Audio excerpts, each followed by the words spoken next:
आपण एक प्लेट घेतली, प्लेट मध्ये काय केलं, पाणी घेतलं, पाण्यामध्ये रंग टाकायचा, हळदच टाकली पाहिजे असं नाही, कोणताही रंग टाकू शकता तुम्ही पाण्यात.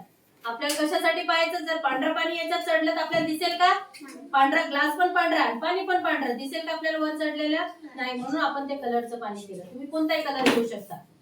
पिवळा, आता आपल्याला कलर अवेलेबल नाही म्हणून आपण हळद टाकली, त्याच्यात पिवळं केलं पाणी.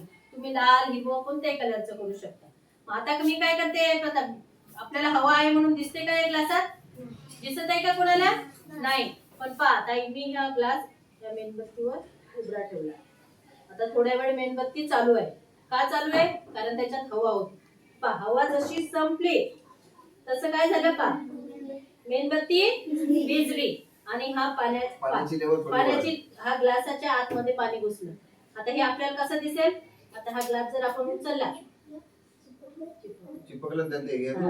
हे पहा ग्लास उचलला, हे जे पिवळी लेअर झाली म्हणजे एवढं पाणी काय झालं, एवढ्या जागेत हवा होती ग्लासात.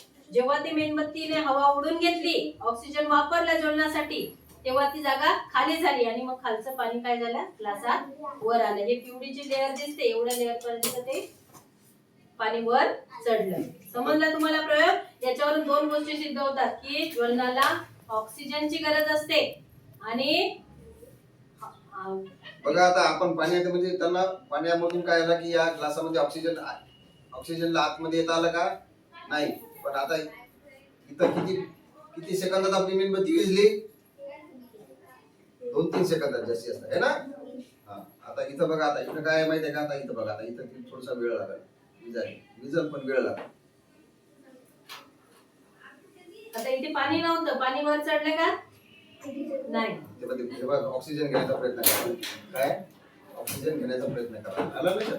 याच्यापेक्षा इकडे जरासा थोडासा वेळ लागला, मेणबत्ती विझायला लागला.